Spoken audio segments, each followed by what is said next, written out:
Hello there, you're watching News9 Live. My name is Pankaj Mishra, and what an eventful Tuesday it has been. The expulsion of diplomats from both Canada and India for one man, which is Hardeep Singh Nijjar. Now, we have not known by now what all has transpired between India and Canada, diplomatically and otherwise as well. The question remains that the Khalistani clout in Canada, why is it so that it is so strong? Why is it so that Canada has time and again, not just now, but decades ago also, has failed to make a clampdown, especially people like Nijjar.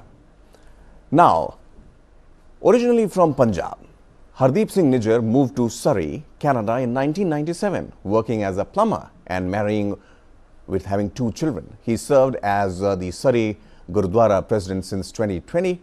As a KTF leader, he played an active role in the group's operations, networking, training and financing. In February 2023, India declared KTF a terrorist organization under UAPA. His name appeared on a wanted list given by former Punjab Chief Minister Captain Amrinder Singh to Prime Minister Trudeau during his 2018 India visit. Nijjar also had ties to Sikhs for Justice, a banned separatist organization, and was spotted in Australia during the Khalistan referendum voting. So the question is, Nijjar's killing in June this year created furore in Canada. Why so? The Royal Canadian Mounted Police had reported a shooting at the Guru Nanak Sikh Gurudwara in Canada's Surrey. The victim was identified as 45-year-old Nijjar, a terrorist wanted by the Indian government. In retaliation now, as we have known so far, Canada expelled Indian diplomat Pawan Kumar Rai. India, in a tit-for-tat response, expelled Canadian diplomat Olivier Sylvester. Both expelled diplomats served as intelligence agency station chiefs for their respective countries. Now, a look at India-Canada trade volume. Why this is important? Because at the end of the day, if we talk about diplomatic ties, trade volume, money is something that plays a bigger part, and especially with a diaspora like Indians in Canada. So the total volume of India-Canada trade ties stands at $13.7 billion US dollars. Over 600 Canadian companies are there operating in India. Bilateral commercial volumes is beyond $100 billion, and bilateral goods trade is at $8.2 billion as per the records in 2022. So this was the money part, but despite all this, the Sikhs in Canada obviously hold a massive sway. Canada's total population is that of 49 million. 1.4 million out of that are Indians. Sikh population in Canada is 7.7 lakh. And as per 2021 census, the Sikhs account for 2.1% of Canada's total population. 2%, anything above 2% is sizable. Over 2.36 lakh, which is 30% of the Canadians citizens are by birth the Indians who live there. 18 Sikh MPs are there in Canada's lower house. So the representation also in the government is very strong, 18 of them, which is roughly again 30%. Punjabi is the 3rd most spoken language in Canada, and this is what connects the people. This is what the Gurudwaras come into picture. The people like Nijjar also come into picture when they associate themselves with the Gurudwaras, the pay and praise system, and how the whole conglomerate now builds up and takes you to the upper echelons of power. Let's listen in to some reactions which have come during the course of the day. Whatever is happening is very unfortunate. I was hoping, in fact, frankly speaking, even during G20, when the reports came about conversations between Prime Minister Trudeau and Prime Minister Modi, I was hoping that a better sense would prevail, not on our side, because I think we have been facing this for a long time already, but on the Canadian side, and they will see the advantage of controlling these Khalistani elements back at home. But obviously the political pressure, the political dynamics on Trudeau is rather difficult, particularly because of the elections happening next year, and for various reasons, even though it goes beyond my understanding, for various reasons Trudeau is not able to control these Khalistani elements back at home. Over the past number of weeks, Canadian security agencies have been actively pursuing credible allegations of a potential link between agents of the government of India and the killing of a Canadian citizen, Hardeep Singh Nijjar. Any involvement of a foreign government in the killing of a Canadian citizen on Canadian soil is an unacceptable violation of our sovereignty. It was literally a bombshell thrown by Mr. Trudeau on the first day of the parliamentary session here in Canada, and it was absolutely something unexpected because if, presumably if going by what he said, this is something that the Canadian intelligence services have been working on for some time.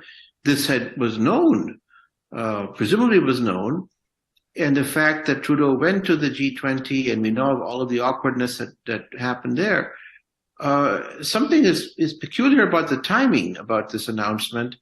And of course, as you say, the allegations are unproven, but it throws yet another spanner into the works of India-Canada relations. Canada's president made this very serious allegation very publicly, and then you have this publicly announced expulsion of an Indian diplomat. How India responds to that, I think, will go a long way toward our being able to understand the trajectory of this relationship, which is experiencing significant tensions right now.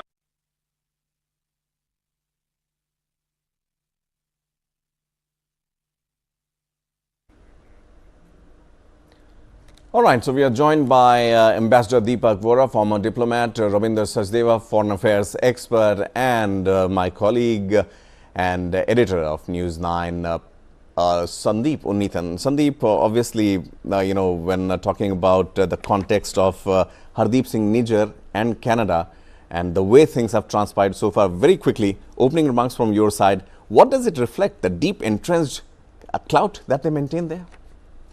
Thanks, Pankaj. Firstly, you remember that Hillary Clinton speech in Pakistan, snakes in the backyard, right? I mean, this is exactly that playing out in the Canadian context. And it's absolutely shocking that a Western liberal democracy like Canada could be rearing Khalistani separatists of the like of Nijjar, and the kind of, the narrative that's coming out from Canada, it's almost like some kind of human rights activist has been murdered there. I mean, we really don't know who killed Nijjar. I mean, some two masked men shot him down a few months back. But Nijjar is not a saint. I mean, this guy is deeply involved in the Khalistani terrorist force, the Tiger force that he's supposedly leads over there. He's been involved in fundraising. There's an Interpol red corner notice against him. Absolutely. He's a designated global terrorist, and a bad character like this is gunned down, and all kinds of allegations are made against India. And the larger point, Pankaj, as we just spoke, is the fact that Canada is rearing these kind of separatists in their backyard. It's absolutely shocking. It's almost like the equivalent of if the Quebec separatists, for instance, had an overseas movement, and India was sheltering them, well, that would be the ideal comparison. But what are we talking about? Absolutely, no comparison at all. Definitely, Sandeep. Ambassador Vora, obviously you have traveled much to that part of the world also, and going back to 1982 also, during Indira Gandhi's time, she had also complained and raised this issue of Khalistan with Justin Trudeau's father, Pierre Trudeau, in 1982. So it's not a new thing that is happening there. Well, thank you very much, sir. Always a pleasure to be with you on your channel. You're quite amazing, and you are brilliant. So is your colleague sitting in the studio, and of course, Mr. Ravinder Sachdeva. Let me begin by saying that I've just returned from Guru Vayu Temple in Kerala, and I shed my hair at the Lord's feet. Now, what this character, what is his name? Just Out Trudeau, not Just Out, Justin Trudeau. What has he said? That Bharat is in the business of eliminating its overseas critics. He refers to the murder of a designated Khalistani terrorist in Canada. I think that this is interference in Canada's internal affairs. This is an allegation most vile and foul, without a shred of evidence. You are saying that India eliminates its opponents who are overseas? Are we in the same category, forgive me, sir, but based on media reports, as North Korea or Iran or Russia or whatever? This man has lost his marbles. I'm told that he had 2 attacks of COVID. And our doctors tell me, I've not yet had an attack, that the second attack actually damages the brain. This is what he seems to be suffering from. Now, he said that in India, when he met India's Prime Minister, Bharat's Prime Minister, he took him and order for the pull-aside session and told him that his intelligence agency had detected Bharat's hand in the June 2023 killing of this designated Khalistani terrorist. And then his foreign minister expels a senior Bharati diplomat, which is persona non grata, which is an acceptable way of doing it. Second point here, sir, apart from the fact that this is a very vile allegation, I have in the course of my career had opportunity to actually ask some people to leave. And what we do is we summon the head of mission and tell him very quietly, with grace and dignity, these are terms that are alien to this character. We call them and say, look, the chap is up to no good. Would you please send him back to your country? And they do. Now, if they want to blow it up, take it to the media, well, that's their lookout. But we don't. We don't create a big issue. We do it very quietly. We do it very gracefully, sir. It has to be a certain amount of dignity. Of course, we booted out a Canadian diplomat in retaliation. Two final things. One, this fellow's popularity is sinking faster than the Titanic. He's not going to win the next election. And secondly, his government is supported by these Khalistani political parties. You know, there is a biblical saying, and your colleague just mentioned it, he referred to that snake speech, for they have sown the wind and they shall reap the whirlwind. His time is coming. He's going to live to regret that he was messing around with terrorists, thinking that they would not do anything to hurt him. Remember, there used to be a country, there is a country called the United States. Remember something happened in 9/11? All through the 90s, so I was posted there. We kept telling these guys that, look, these Islamic fellows are misbehaving. And we were told, no, this is a third world issue. You sorted out law and order. When 9/11 happened, they came to us and said, buddy, what were you telling us about these characters? Maybe see the file again. So when it hurts you, then you become more realistic. Absolutely. Otherwise, all this interference in their internal affairs. Sir, what was he saying about the farmers' agitation in India? Oh, we stand for freedom of expression. Do you know, sir? Sorry, I'm going on a bit. There are 9 or 10 Canadian citizens who fought for ISIS, the Islamic State. They are presently in Syrian prisons. One of them was a spokesman for ISIS. Why hasn't Trudeau raised his voice? He believes in freedom of expression. That fellow was expressing his opinion very freely. Now, this guy is a rat. He will not do anything when he knows that it will boomerang on him. And I'm very glad that we have kicked out the head of their intelligence operations in India. Indeed, sooner or later, governments will change in both countries sooner or later, but the damage to the bilateral relationship will remain. Sir, he's messed up his relationship with all the great powers. You know, he mocked Donald Trump openly on television. He has been abusing Vladimir Putin. The Chinese president took him aside in Bali and took off his pants, and now he's done it with India. Who is his friend? I wonder. Well, absolutely. I know where you are hinting at. Let me also rope in Ravinder Sachdeva for his comments. Mr. Sachdeva, obviously, when we talk about, say, international affairs or foreign affairs, especially relations with countries like Canada, where the diaspora also holds a pretty sizable number, how easy or difficult it is for India to tread these lines, especially in situations when a remark is being made against a particular country?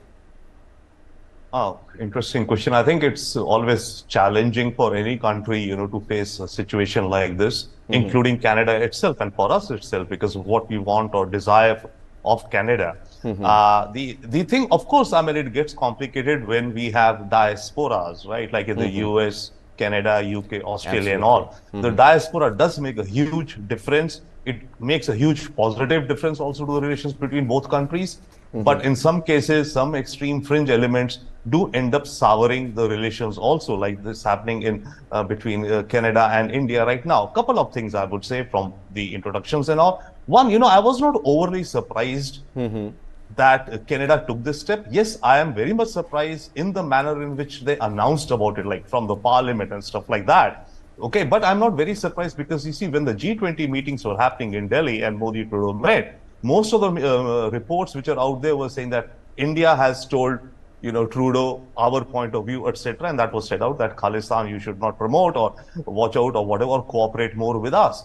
But it was reported a few times that Trudeau mentioned to Prime Minister Modi about that Indian, elements are, or Indian elements are interfering or meddling in Canadian internal affairs. So that was a clear signal to me, honestly, that something would bubble up, right? Because his telling to Prime Minister Modi this thing is surprising, should not have been there unless he thought about it or he wanted to say that.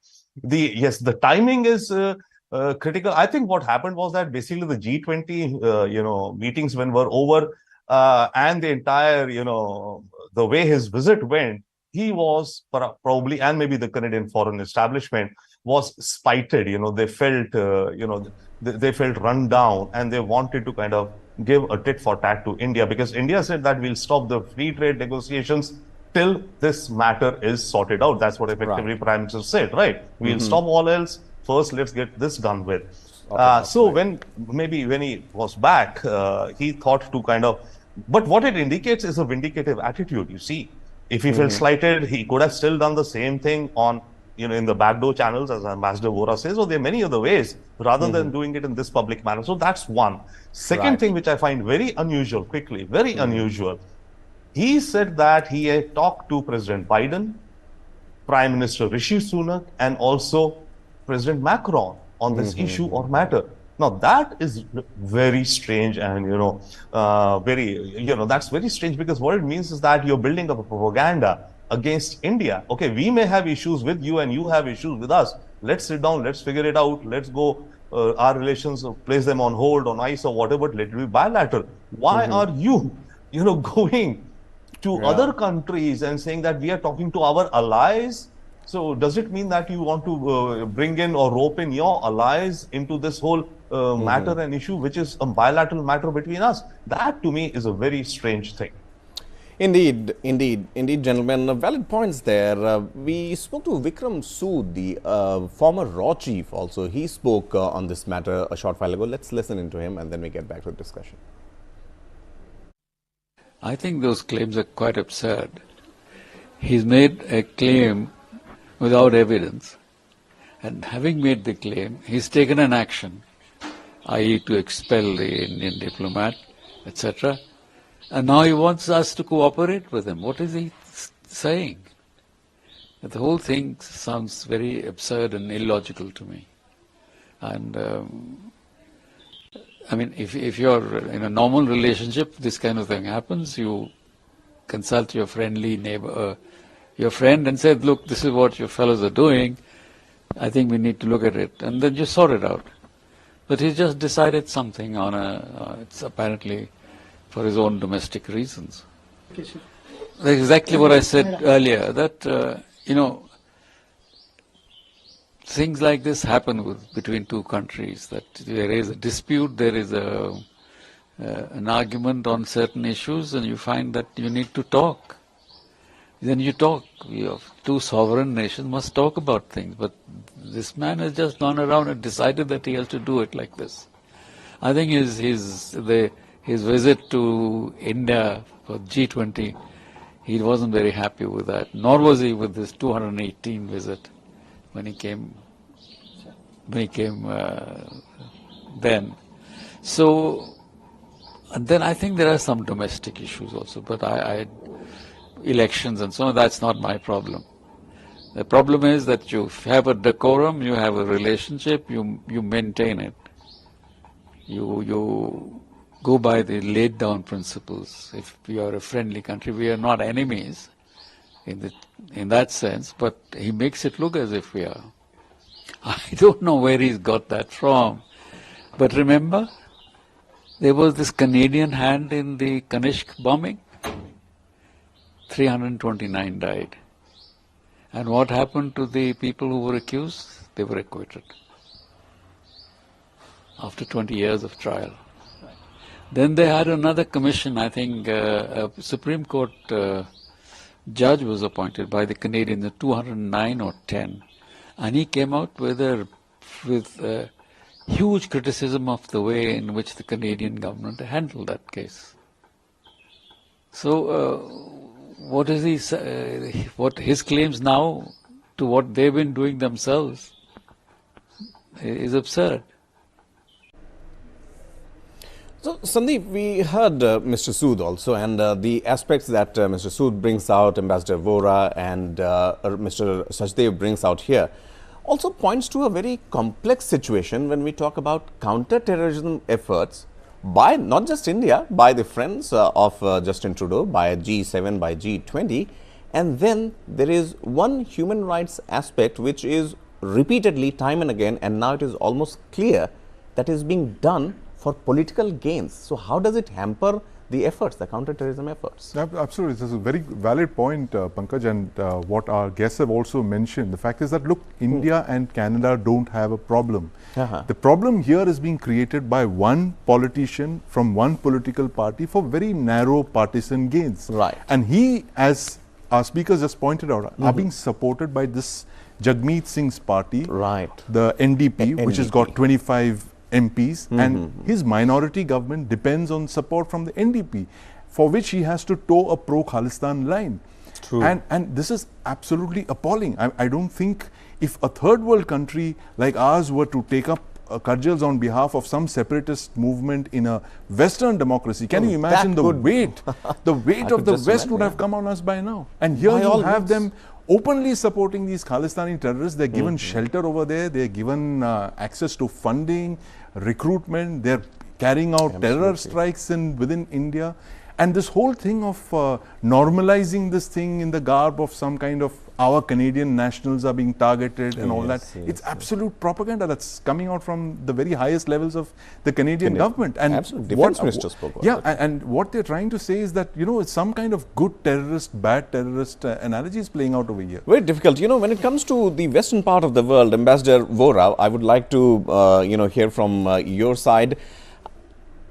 Are there, I'm sure there are grey shades, there are, lines which are so thin that you can't differentiate whether you are dealing, with a hard power or a soft power, something of that sort. When it comes to Western values, why does it become so imperative that things are started being seen in terms of, say, a human rights or a particular nationality?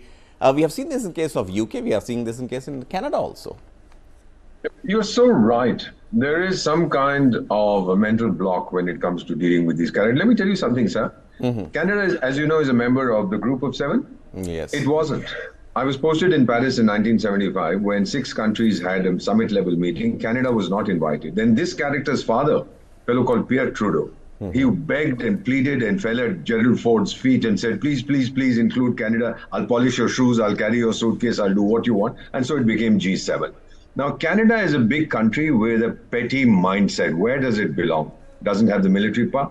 Economy is only 2 trillion, mine is 4 trillion. He doesn't have the economic clout. He may have a higher per capita income. He just doesn't know what he's doing. He's totally lost it. And the West is very upset. And I say this in a generic sense, the West. There are some countries that understand. At India's rise and rise, inexorable rise, landing on the moon. You know, sir, I was told privately that all the other leaders who met our Prime Minister did say, wow, great job landing on the moon. This character did not. Obviously, there's something that is eating him up inside, and it's not just his wife abandoning him. There must be something that people don't give him. He believes he's entitled to great attention, but he doesn't get it. And therefore, he raises all these issues. He tries controversy, etc. At least he's an equal opportunity offender. He loses friends faster than he can make them. And he has certainly lost here for a long time. He's going to regret it. The new guy who comes in, we don't know what he's going to do. By the way, I'm told that the Prime Minister of Indian origin of Yukon province in Canada is right here in New Delhi. He's come with a trade delegation and they're talking about mining cooperation, especially critical minerals that India wants. So this is the political side on which we have expelled each other's diplomats, but commercially, even though he's called off the free trade delegation, which we didn't want in any case because free trade with Canada won't benefit us very much, but other areas, trade is still continuing. Well, absolutely. And one trade event that was supposed to be held in October, that was also called off a little earlier, though. Mr. Sachdeva, if we go back in time, this trade meeting called off after the G20 meeting, then earlier also, in the beginning of the year, we saw Foreign Minister S. Jaishankar actually reprimanding Canadian envoy on this referendum march that was supposed to happen. Were we seeing this thing building up? And G20 was just the trigger point. Do you think that was when the scales tilted and finally Justin Trudeau thought that this is it, I'm going to fire salvo at India? I would think more or less exactly as you say. the issue, of course, has been brewing and boiling and then little subsiding, simmering and all of that over the past 1 year or so. There have been several incidents, right, when India has complained the Indira Gandhi Prime Minister assassination tableau in that, parade or something, the attacks or call to attacks upon our diplomats, right, in Canada as well as in the US and all, and then graffiti on, temples. And also this thing has been going on. It's been bubbling up. And as I was mentioning earlier, this aspect that the Canadians were talking about, the fact that India is interfering or meddling in our internal affairs. So I think that was a clear signal that they were not looking to reconcile or to address the issue, right? Rather, they were building up, or they had up their sleeve this aspect that, okay, I mean, you blame us and we will blame you for interfering in our internal affairs. So that was building up. And then, yes, it kind of precipitated at the G20 because India did not accord perhaps the kind of, reception and engagement which was anticipated, and India did not because we wanted to send a signal. Okay, clear. However, when he went back, if you see, I think he got into an aggressive mode. The first thing they've done, not the first thing, is cancelling the delegation coming to Bombay led by their trade minister. That was 2 days ago they announced it, right? And that is supposed to be a part of their Asia pivot or the Asia strategy. Now, with relations with China getting downgraded, Canada is looking to hugely kind of, make efforts to grow its Indian trade and relations in the Pacific with India as the node. So they canceled that 2 days ago, and the very next day, this announcement in a public forum in the parliament for all, what to say. And with such words. So it indicates to me that the Canadians, Justin Trudeau, got spited or felt spited. And when they reached back to Canada, they decided to get aggressive with India by these two things. First, cancelling the trade mission. Okay, we are cancelling it. And then the next day, making this announcement. So this has been brewing, and what I look forward to see, Trudeau has another 2 more years, by the way. I think elections are due in October of 2025. So the next 2 years could be a very, very icy, state of relations. And if Trudeau comes back, who knows who comes back? If Trudeau comes back and this icy situation continues, then our relations for the long term will be hampered. Theirs also and ours also. It's a mutual loss. Indeed, that's what, when we began the show, Mr. Sachiva, you're right, that it doesn't help both the countries, first of all, at least this kind of overtures. Sandeep Unithan, my colleague here, and a dear friend also, and his team have put up a documentary on Hardeep Singh Nijjar. It is not just around his persona, his role, but also the clout, the kind of control that they have in Canada. It's aptly called Running for Cover. We are going to take a quick look at that, a 9-minute documentary. Trust me, gentlemen, you are going to enjoy it thoroughly, as other News 9 Plus programs are. And after that, when we come back, we would continue with the discussion on the matter. Please take a look. Previously on Khalistan Reborn.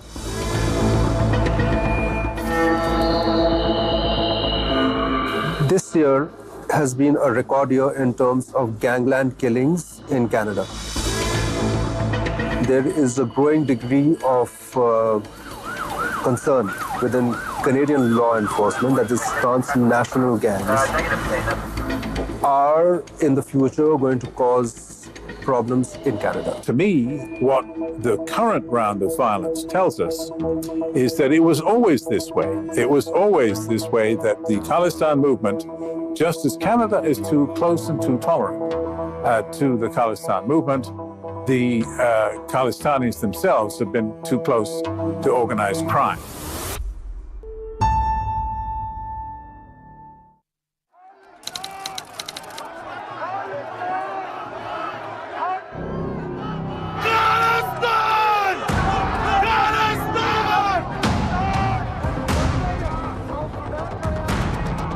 They're loud, they make a lot of noise, but who are they? We are going to destroy Tiranga! Stop only when Punjab is liberated. It is touching the point where terrorism begins.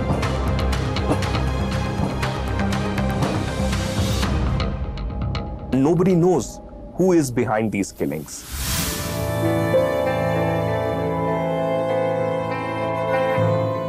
It is a very big wound which will leave its mark.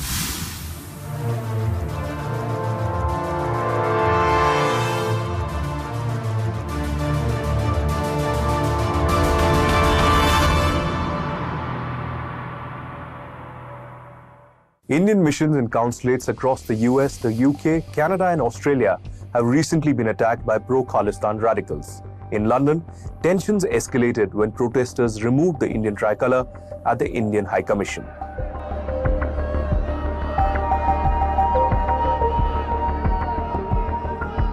The Indian consulate in San Francisco witnessed an arson attempt. In Canada, posters with threats against the Indian diplomats were circulated prior to the pro-Khalistan rallies. Security has recently been enhanced at the residence of India's High Commissioner to Ottawa after online threats. I think San Francisco case is being investigated. They will find out as to who was it. And this person who took out the flag, I think he was the one who recently died of cancer also. How can you allow India's flag being taken down?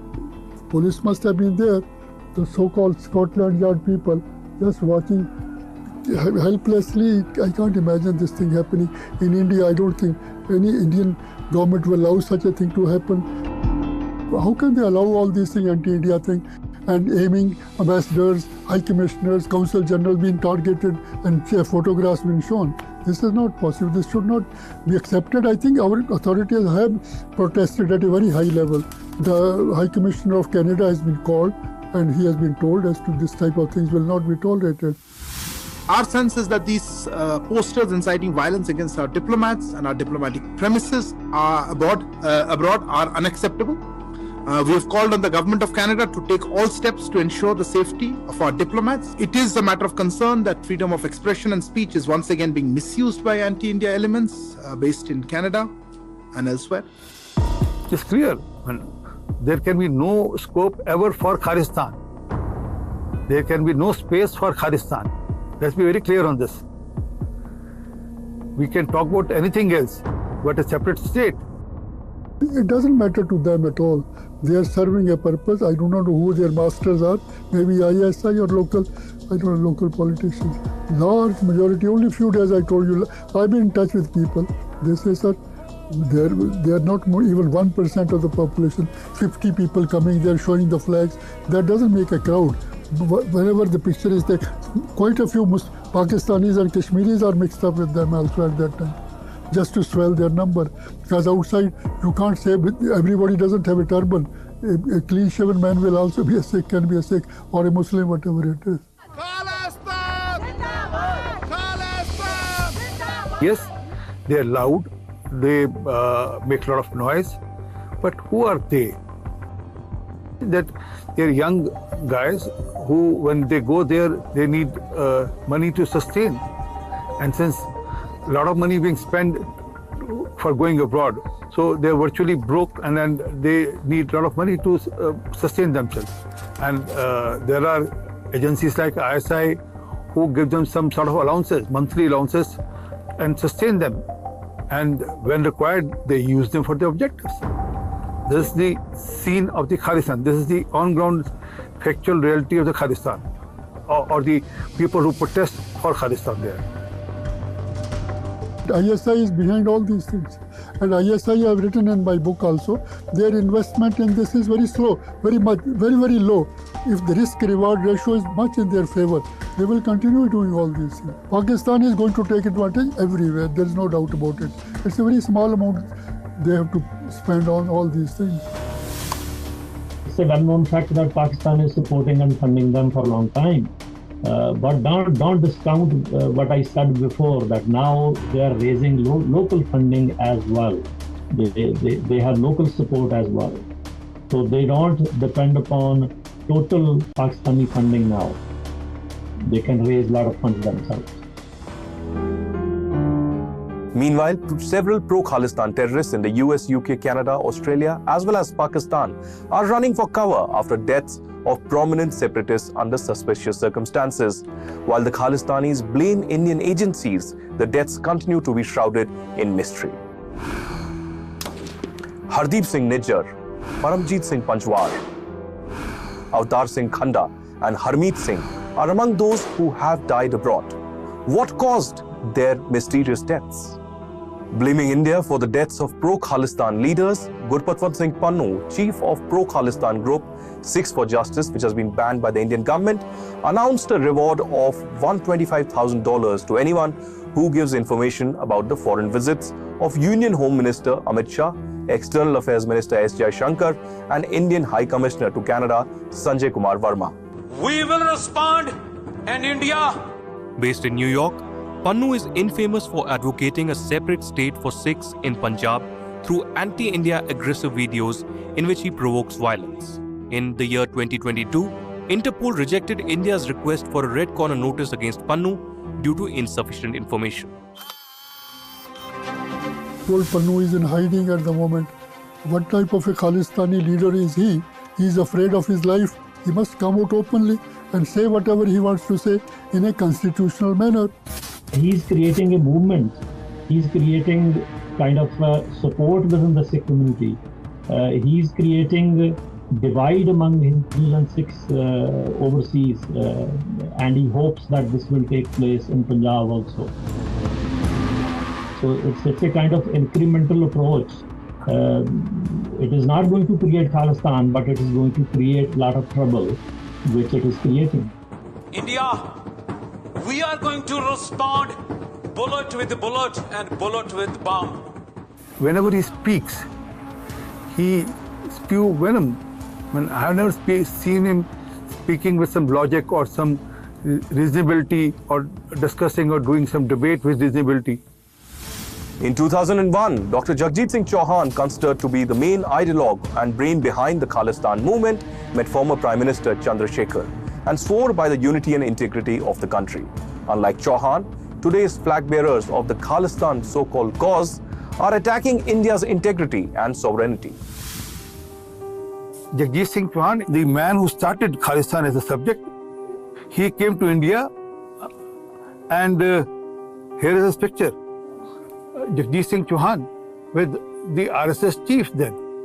And he came and said Khalsa Raj is same as Ram Rajya. This is Jagjit Singh Chauhan, the person who started the movement of Khalistan.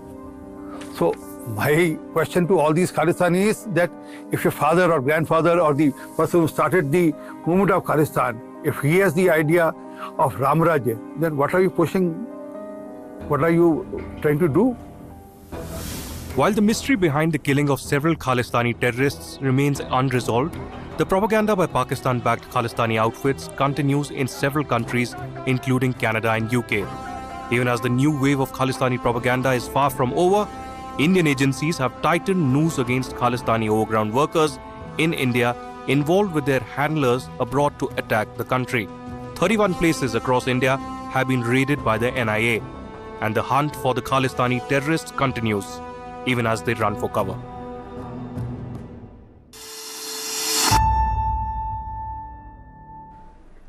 Right, there we had it, a special report from the News9 Plus team, obviously pretty much detailed. And Sandeep, needless to say, when we take a look at this, report, it appears that obviously, be it UK, be it Canada, why is it so easy, if I'm using that term easily though, for elements, anti-India elements to find refuge in countries like Canada and UK? We saw similar sentiments in the UK also, outside the embassies also, these Khalistani protesters. Possibly, I mean, Pankaj, one of the reasons could be that there could be certain intelligence agencies that want to use these separatists or these outfits for leverage with India, because, there is quite a possibility that you might actually be ignored in the global sweepstakes if you don't have some kind of lever to trade with. And this is a classic case of, Canada, the kind of refuge that they've given to all these separatist elements. And in the UK as well. And the UK traditionally has been a happy hunting ground for a lot of separatist outfits. In the past, in the 80s, you had the Khalistanis. Absolutely. There you had the LTT, which was a major, it was a major funding point for the LTT as well. So there have been these complaints, and I think Pankaj, it's about this thing that good terrorists and bad terrorists, like I said, that it's quite possible that there's some groups within these countries that feel that by giving shelter to these separatist outfits, you can kind of control them, manage them, and kind of use them as intelligence assets in the future as well. Absolutely, Sandeep, and I couldn't agree more. It takes me back to your previous comment on the snakes in the backyard thing, because it doesn't look like if they are misguided and if they train their guns back at their masters, boom, it's again a Taliban time. Ambassador Vora, please go ahead. And also, I wanted to know from you, apart from these loopholes and lacunae in this western part of the world, India's response, please, let's also not undermine that, and let's also not, find a mention here. I think just ours, India made a tit-for-tat response, and we saw this again in context of Khalistan, in context of UK, when the security was removed immediately outside the UK embassy here in New Delhi also. May I compliment you on this documentary? It was brilliant. I enjoyed watching it and listening to what various people were saying. You're so right, sir. The feeling has still to register in some of the developed countries that have had a connection with India, like the United Kingdom or the United States or Canada, that this is a new India. This is not an India that's going to be kicked around and will take it very, very timidly. This India retaliates, and retaliates very hard. Let me just quote to you, sir. I'm not giving you any secret. Let me just quote to you something that was said to me by a very senior Indian official, and this is very recently.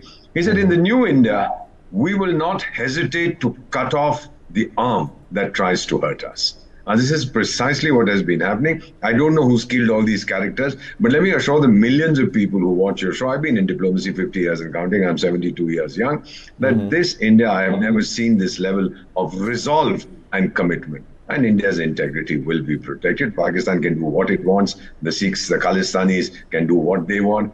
But if they try and hurt us, they're going to be hit very badly. I think the United States has recognizes there are big buddies, and that whatever the Sadhu Sant fellow, no, not Sadhu Sant, what's his name, Rishi, that Rishi fellow will also understand this very, very quickly, that this is not going to help. And sooner or later, Just Out will also understand that it's not helping any. It may be important for his domestic survival, but it does no good for Canada's image in the world.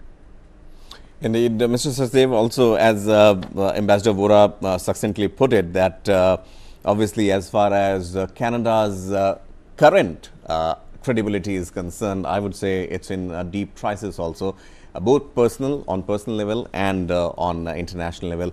Now, I wanted to know more from you, Mr. Sachdev, when we talk about, say, this international grouping. And you're right when, it was mentioned that heads of state of France, United States were being consulted by Justin Trudeau. When I read that first, I had this impression of a school kid, please pardon my analogy here, going to the principal or the class teacher or maybe the monitor of the class saying, hey, look, he has done this. But what he forgets, what Justin Trudeau has forgotten, that we are talking about international terrorism here.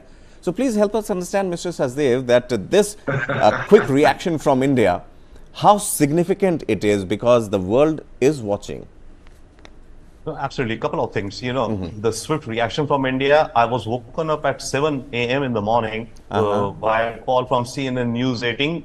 Apparently, the news story was just breaking, right? So 7 a.m. was probably when the story broke here in India. And 10:30, hardly 3 hours later, the Canadian ambassador was at the MEA and had been, out the High Commissioner, and was informed to, that India was expelling. So within 3 to 4 hours. So that's pretty rapid, that's one. Secondly, yes, I think the nuances have been brought out by all our panelists and in your documentary also of, the chat. And you yourself also have articulated it. The challenges which are there could be there with respect to human rights, freedom of expression, et al. Now, that being said, Trudeau, to your point, going to or saying that we have, see, that's very important what you also mentioning, that we've spoken to our allies.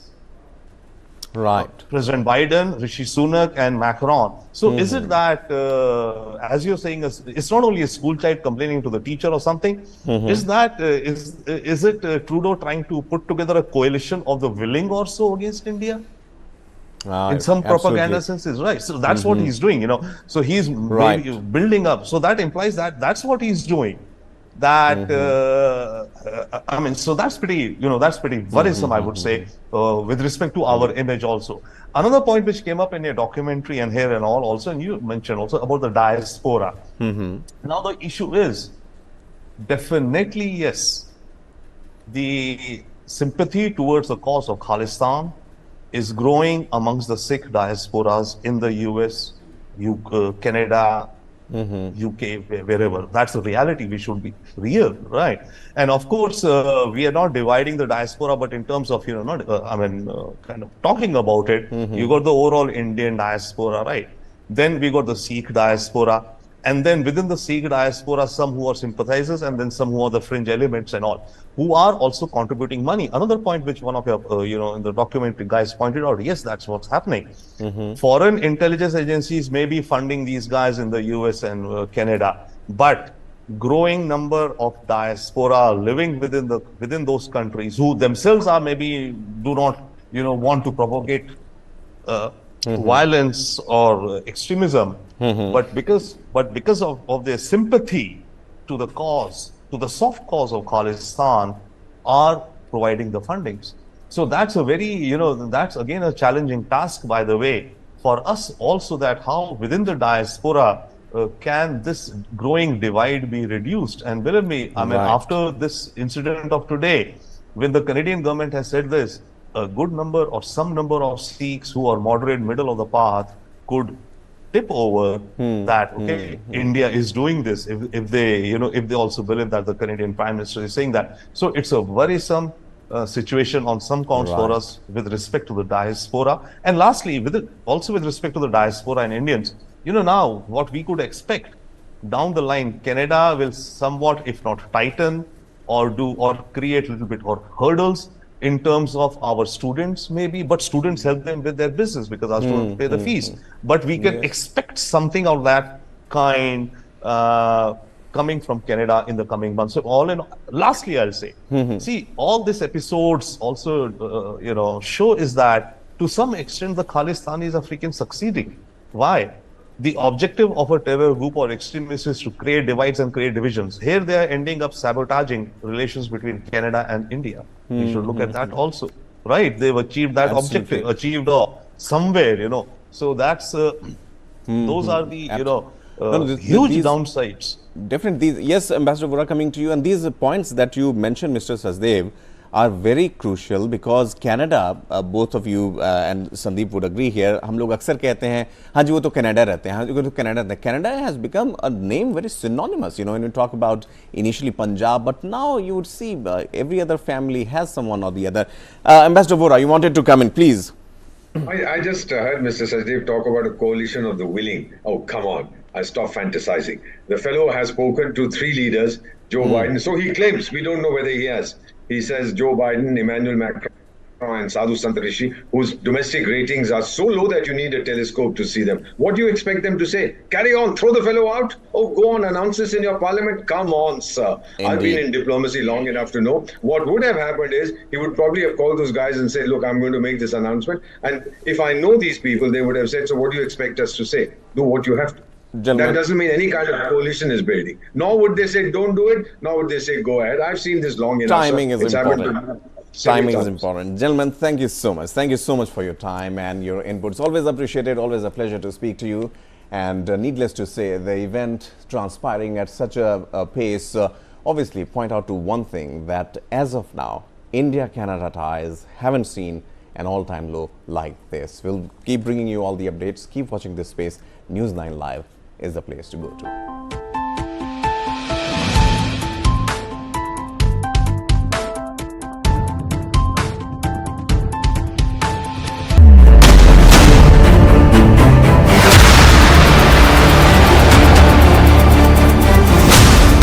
BrahMos.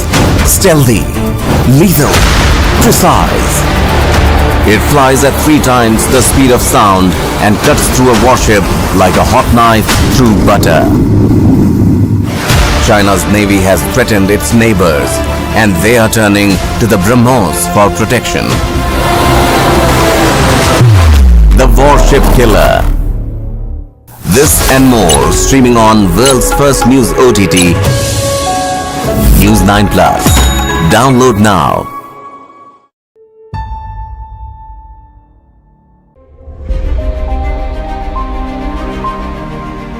The Indian presidency certainly will rank up there as one of the defining presidencies of the G20 in recent time. Post-COVID, this is one such big event of its kind. It is about one earth, one family, one future. India is much more relevant today and cannot certainly be ignored. Successful mission to the moon and almost 5 days later a mission to the sun. G20 will come and go in New Delhi, but I think New Delhi must try and see this opportunity to sustain the leadership. 23 is a watershed moment in our history. It's a watershed moment in the global history also.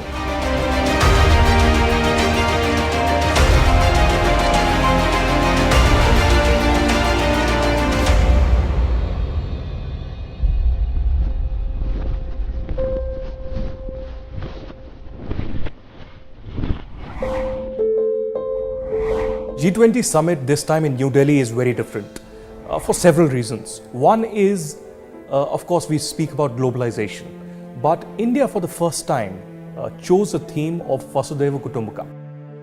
Earlier, it was only the technocrats or the policy wonks who actually were part of the G20. And this time around, we have people actually participating. In fact, we had the most successful, one of the first international events in Jammu and Kashmir, where a tourism working group meeting was attended by over 18 countries in the Kashmir Valley.